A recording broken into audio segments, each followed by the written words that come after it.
ซ้อมพักแสดงนะสองกับตาทีมาซ้อมพักแสดงพักหากิบพัก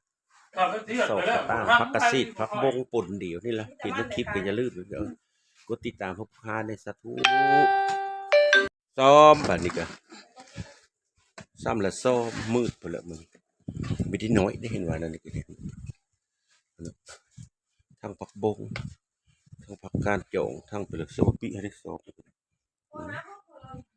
วิสาอาชีพคอยนะวิสาอาชีพหาเช้ากินคำเจ้าเอ้ยไม่หาก็ไม่ได้กินเห็นนั่นเลยซะแต่ว่าเห็นในคลิปก็อย่าลืมนะ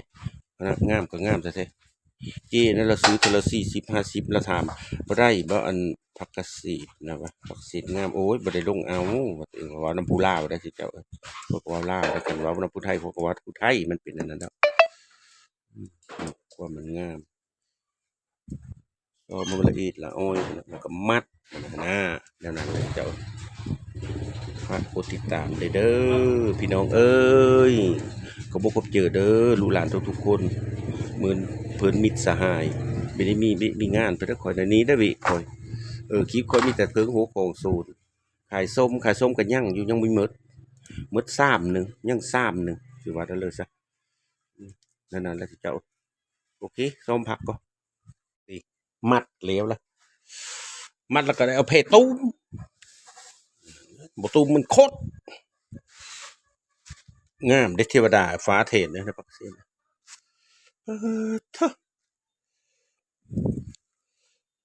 ลูกตัดผู้ที่แข่งฝุ่นเจ้าเอ้ยฝุ่นจากใครเนี่ยแต่มีฟ้าแมบเริ่มฟ้าเปผู้ไทยเนี่ยฟ้าเปลาวผู้ลาวแล้วฟ้าแมบเหลือมนี่หลายเติบได้สิเจ้าเอ้ยเติบได้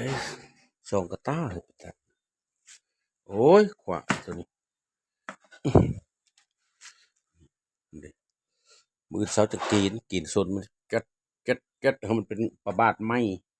เขาเฮาสีวินเดี๋ยวนี้มันจะเละผักนี่นะมือเสาลูกกินแต่ดึก